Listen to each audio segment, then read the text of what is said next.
Welcome to my channel. I want to thank each and every one of you that has subscribed to my channel.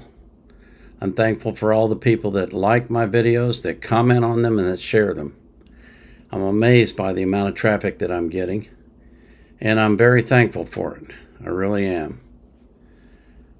I published a video yesterday in which I said that Dion is the reason why Colorado is losing. And that video has gotten a lot of attention and a lot of comments. And I wanted to address those because I'm seeing all sorts of silliness. Things that just don't make any sense at all. For example, people want to get rid of the defensive coordinator because they say the defense is no good, therefore the coordinator should go. But I'm going to show you stats that show you that that's just baloney. He is a good coordinator. He's doing a good job. The players are just not executing the scheme all the time. They're executing it some of the time. And you're going to see from the stats that they're doing an excellent job in some areas. They just need to keep improving. I'm also seeing silly comments about how Sean Lewis was the greatest OC in the world or the worst OC in the world, and he never should have been replaced, or he should have been replaced. First of all, Sean Lewis is still on the team. He's still on payroll, and he's still calling the plays into the players. He's just not calling the plays themselves. And, you know, it's funny. When a team is winning, everybody's happy and everybody's just saying everything is going great and all the people that are in it are great. But the first time they start losing, then everybody wants to start pointing fingers. But they point them without using any logical thought at all, without using numbers, without looking at the stats, without even understanding what they're looking at. So I want to take just a brief period of time tonight to kind of look at some things and ask yourself, is this really right what I'm thinking? So first thing we're going to do is look at a well-off video. This video was published today by Well-Off Media. If you're not familiar with Well-Off Media, that's Deion Sanders' son, Bucky. And what I'm going to show you, I'm not going to play the video. You can do that yourself. I'll put the link in the comments or in the description below. So you can do that yourself. But I want you to just look at this shot, this screen that they have up. This is what the defense has done in 2023. They've created 18 turnovers, which ranks them for 4th in the country in turnovers. They've created 8 fumbles. They've recovered 8 fumbles, which ranks them for 4th in the country. They've had 10 interceptions, which ranks them for 7th in the country. They've had 23 sacks, which ties them for 12th in the country.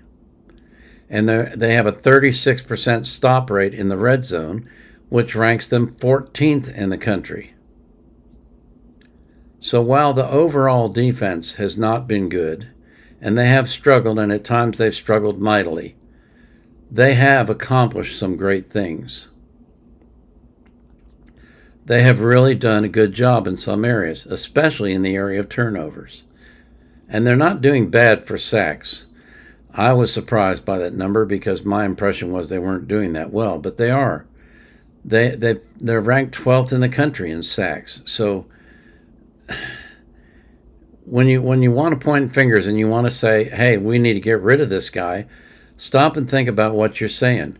Are you going to improve yourself by getting rid of him? I don't think so. I don't think you'd be able to find someone who could do much better than that with the group of people that they have playing now. Now here's the offensive production. Again, if you look at it, they're way ahead of last year on total offense, way ahead on passing offense, but you notice down below the red numbers, they're way behind on rushing. And the title of this video is, We Got to Run the Ball More. I hope that means that the coaches will run the ball more. But we won't know until we see the Arizona game this next weekend. That's when we'll know whether they've actually paid attention to these numbers and made a conscious decision to do something about it. When I said Coach Prime was responsible for CU losing, what I was talking about was the numbers that I've looked at. These are the games that they played. Now, if you look at the pass percentage over there on the right, you can see TCU was 64.2%. And you can see that USC was 66.56%. All the other games are in the 70s and 80s. And all the other games, they struggled mightily. In TCU game and the USC game, they scored over 40 points. In all the other games, they've scored less than 40 points. So what does that tell you? If you stop and think about it logically, what it tells me is the more they run the ball, the more points they score. Not because they necessarily would score rushing, but because it opens up the pass game and it gives Shedeur more time to find somebody open. That's what rushing the ball does.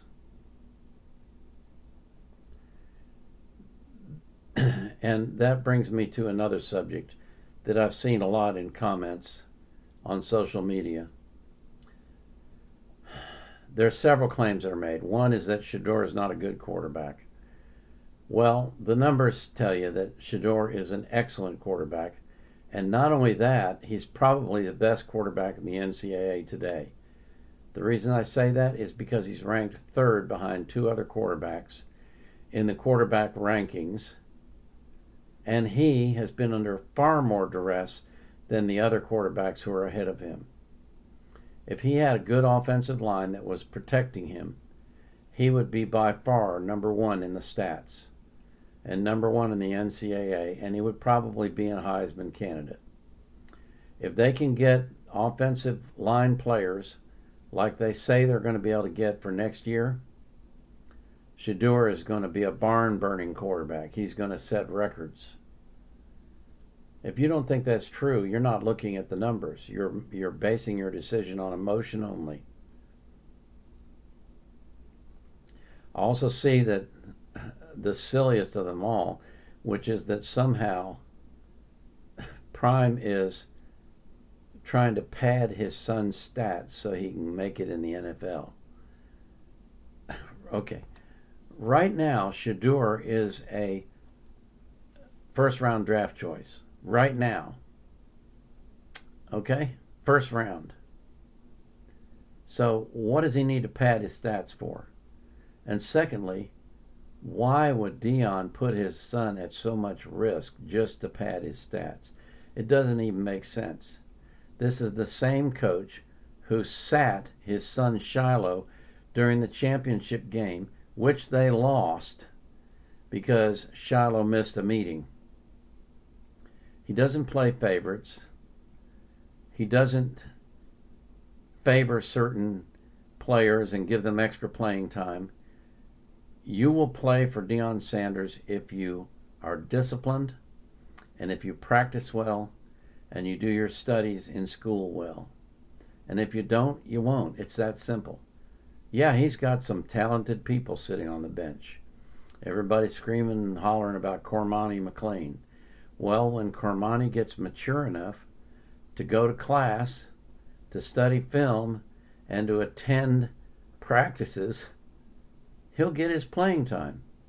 He's getting some now. He was in the game against Oregon State some of the time. But he'll get a lot more. He'll be a starting cornerback if he can get himself to be disciplined. If he can't, he won't be with the team. Doesn't matter what his star rating is. You have to be tough, smart, disciplined to play for Deion Sanders. It's just that simple. So I just wish everybody would stop all this silliness, these silly claims that are ridiculous. Another one I've seen. Dylan Edwards can't run between the tackles. Dylan Edwards is the number one rusher in the team for rush average, 4.25 yards a carry. Hankerson isn't doing that well. McCaskill hasn't done that well. The only person who's done better than him is Charlie Offerdahl, and that's only because he's only carried the ball twice. Dylan Edwards can run between the tackles, trust me. He's been doing it all year. He's played 9 games, he's carried the ball 63 times, and he's averaging 4.25 per carry. That is excellent yardage for a running back. Don't come and tell me that Dylan Edwards shouldn't be running between the tackles. Give me numbers. Prove to me that Dylan Edwards isn't good between the tackles, because the numbers say he is. Yes, sometimes he gets tackled quickly, but that's good defensive play or bad offensive line play, or a combination of the two. But he also gains good yardage. These are not pass yardage. These are carries. This is running yardage. So stop with all the silliness and stop with all the claims that are not backed up by facts. I just thought I'd throw this in here for you. This is the receiving stats for the team. As you can see, Xavier Weaver is the number one receiver, as shouldn't come as any surprise to anybody. But you can see that I'm tracking targets and their reception average. How many times when they have the ball thrown to them do they actually catch the ball? And you look at those stats and you see Omarion Miller has by far the best yardage, but that was all in one game.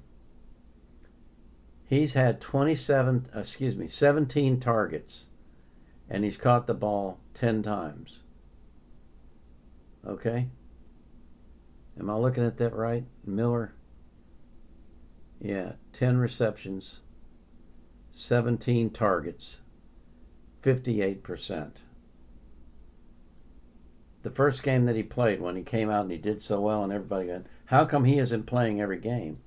Well, the reason why he isn't playing every game is because since those 8 receptions in the first game, he's gotten 2 more on 9 targets.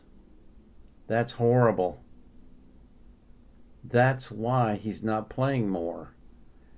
You got to look at the big picture. You got to look at the numbers. You got to understand what's going on. If you don't do that, you're just going to be basing all your decisions on emotion, and you're going to be wrong 90% of the time. So please, if you come into my comments and you want to talk about what's going on in Colorado, at least try to do it from an informed perspective.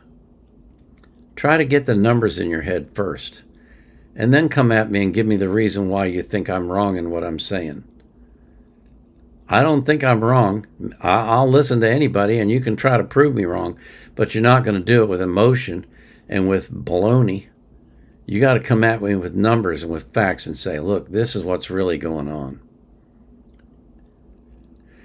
As always, I pray that you will be abundant, that you'll live a long life, that you'll be healthy, and that God will keep you safe. I pray that God will do the same for every single person that you love.